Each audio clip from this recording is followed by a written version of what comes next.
I used to think that too. I used to think like why are chimpanzees like so much stronger than people? Like it must be something about like people are just like wussy about it and they don't want to get hurt or something like that, and the animals are like more gruff. But then you see a chimpanzee with all the hair off, like if they get alopecia or something like that and they go bald, they're super, they don't look super rich. When you see the hair on them, you're like, oh, it's a thin, guy, it's just hunched over or whatever. When you see them with the hair off, you're like, oh, it's a lot more muscular than I thought.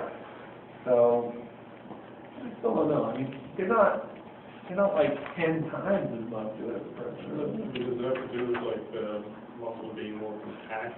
Maybe, I don't know. It's just they are a lot. Yeah.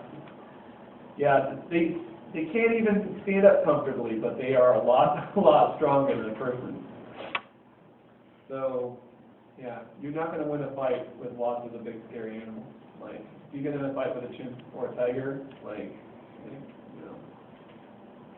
your only hope is to just communicate to them that you are not worth their time. And people have done that successfully. Like there was a case where a woman was jogging and she was attacked by 2 bears. And rather than get eaten, she turned around and started punching them. And they decided to go off and do something else instead of eating her. But that didn't agitate them? Like I was just...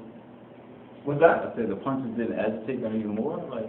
the thing about a lot of animal attacks is that there's usually with an animal attack, the animal's like, is this okay to eat? Like, they're really tentative. Like, if you watch animal attacks, the person might be getting really torn up and like getting killed, but the bear's like this, right? Now, even a bear doing this, that's enough to, maybe break your neck or whatever. But the bear's like this, they're not attacking you with all their strength and everything like that.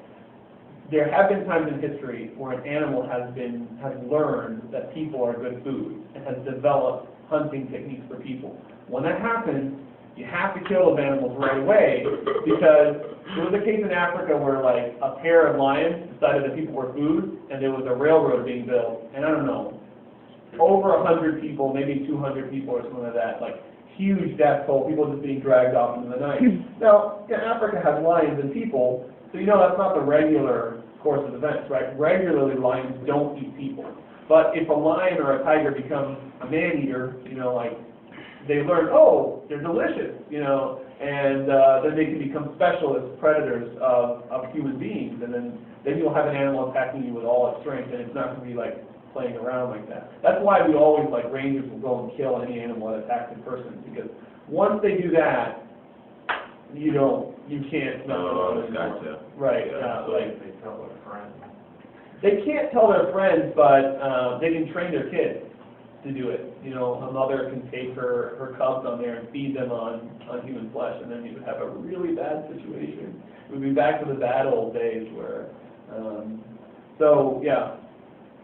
most animal attacks you can fend off a shark, you can fight off a shark or a bear or something like that, because they're very tentative and they don't know if you're good food or not. They're just they're hungry and they're like, I don't know, kind of like if you were starving, you might see a bug and you might be like, I don't know, if it bit you, you would like drop it and run away, right? Like you wouldn't. It's not like cage match you versus the bug. 100% of your fighting power versus like the bug, right? It's like if the bug bites you, you're not gonna like fight the bug over that, right? You're like, all right, here you go. That's how wasps can chase people away, right? You see a wasp running after a person, and this, a wasp weighs like a gram or something like that, and a person who might weigh 200 pounds might get to running the wasp, right? Because of course you can win a fight with a wasp, right? You can like crush them completely, but you're not going to do that, right? It's the same thing with a grizzly bear and a human being, right? A grizzly bear is going to see a human being and they're like, they look like they're made out of meat, and I'm really hungry, but I'm not really sure.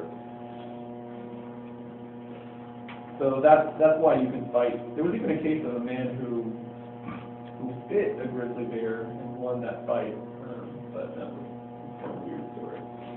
All right, so let's talk about the things in your blood. If you have type AB negative blood, what type of antigens are going to be on the surface of your blood cells?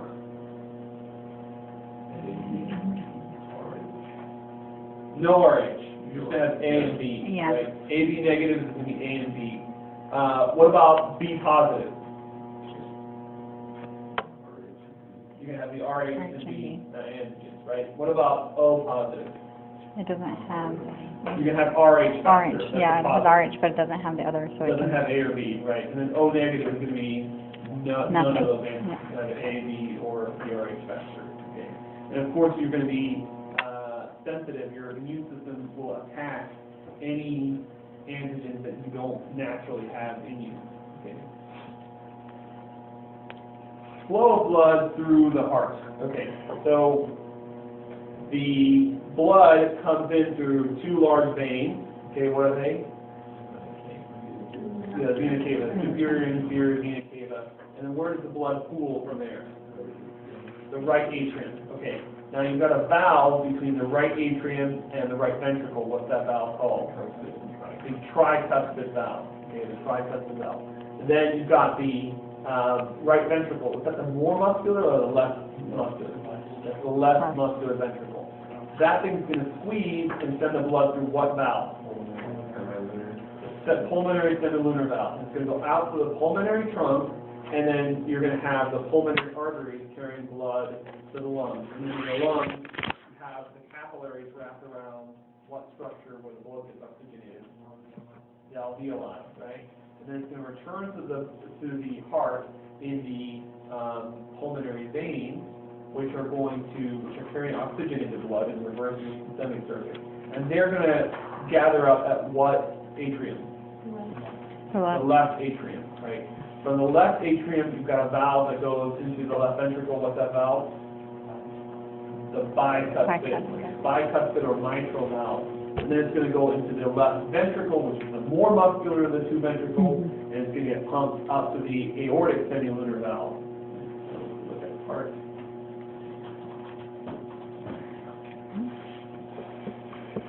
Superior and inferior vena cava, right atrium, tricuspid valve, and then in here into the